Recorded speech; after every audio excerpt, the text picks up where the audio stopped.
Hello les amis, j'espère que vous allez bien. Nouvelle vidéo critique cinéma, et cette fois-ci, on va s'intéresser à un drame de guerre, The Champion, un film magistral. Alors, c'est parti. Il ne tiendra pas 2 minutes. Accroche-toi de toutes tes forces. Tu ne combats pas que pour toi, mais pour nous tous. The Champion, excellente série B d'origine polonaise, un drame de guerre juste viscéral, de réalisme. Alors tous les pays de l'Est, depuis à peu près une vingtaine d'années, nous délivrent une multitude de films de guerre et de drames de guerre, surtout portés sur l'Holocauste.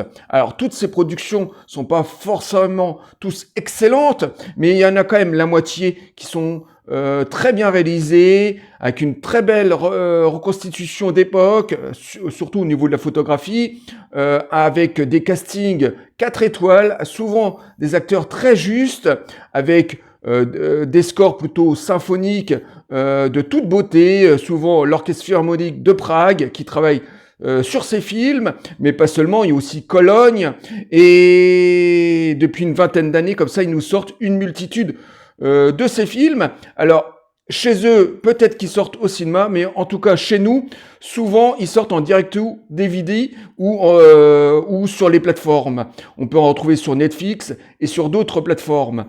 Et ces productions sont juste dantesques. J'en possède à peu près une vingtaine, surtout des drames de guerre dans notre collection. Et The Champion s'inscrit parfaitement dans cette lignée de films excellents. Il faut des médicaments et de la nourriture.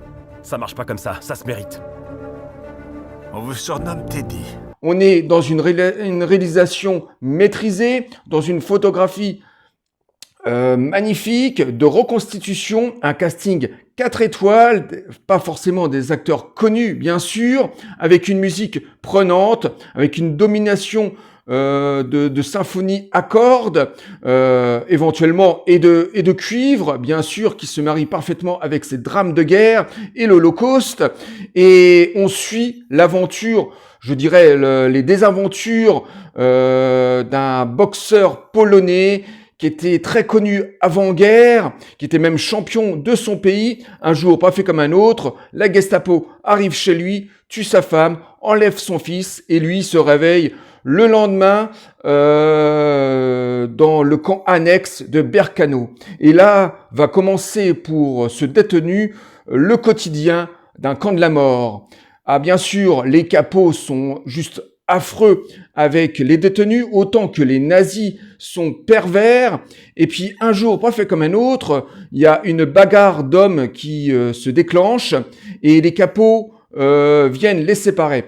Et ils s'en prennent à ce boxeur et dans le combat, voilà, il va esquiver jusqu'au moment où il va attendre le bon moment pour lui décocher une droite. Et là, il va être découvert par les nazis qui avaient une idée farfelue peu de temps avant, c'est de distraire les gardiens. Ils cherchaient une idée pour améliorer leur quotidien et décident comme ça d'organiser des combats d'arène, je dirais pas des combats de boxe, mais plutôt des combats d'arène improvisés. Le perdant, bien sûr, est tué sur le coup et le gagnant a le droit de vivre un peu plus longtemps.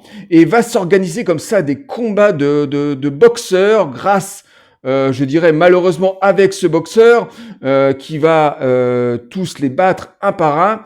Il n'a pas le choix à sa propre survie, bien sûr. Et un jour, les nazis vont voir son potentiel et il va affronter des boxeurs professionnels du Troisième Reich. Nourrissez-le. Et il battra les meilleurs.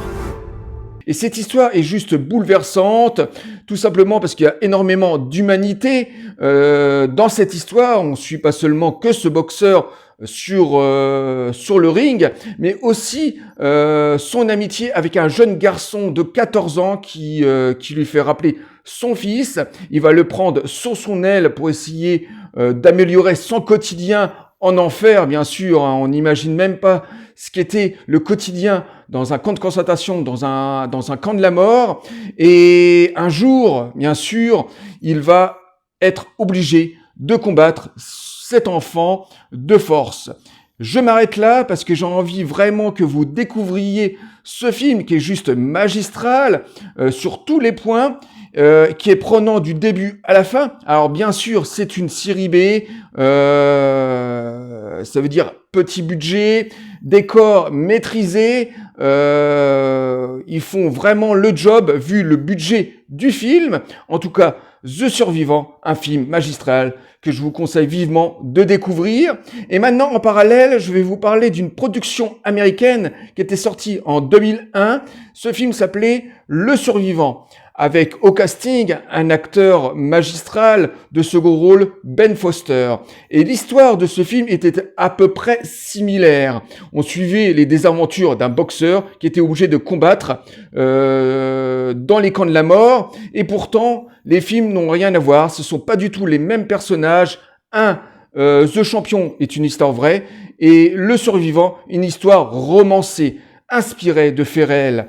Et le film américain était beaucoup plus un drame retenu. On était plus dans le cinéma américain. Alors, on était beaucoup plus dans les flashbacks quand il se souvient de ses combats dans ce camp de la mort. Et dans le quotidien, on le voit vieillissant, en train de raconter son passé. D'ailleurs, le film américain nous faisait rappeler à la réalisation un petit peu du Martin Scorsese ou encore du Coppola à la réalisation. On est plus proche d'un film comme Il était une fois en Amérique, un drame d'histoire que un drame de guerre, tout simplement. Une femme, qu'est-ce que tu aimes le plus dans ce monde? Elle vaut la peine de se battre pour elle? En tout cas, le film américain, cette version américaine était nettement moyenne. Je l'ai vu qu'une seule fois et je le garde toujours. Je l'ai pas gardé dans ma collection. Et le film The Champion le dépasse largement. Par contre, ce qui m'intéresse, c'est votre... Je viens d'ailleurs d'acheter, le voici, un film qui coûte à peu près 15 € en DVD. Sa jaquette est juste criant de vérité et on sait tout de suite à quoi s'attendre. The Champion, un film magistral. Ben voilà les amis, je viens de terminer cette vidéo et je vous dis à très bientôt pour une nouvelle vidéo. Au revoir, bye les amis.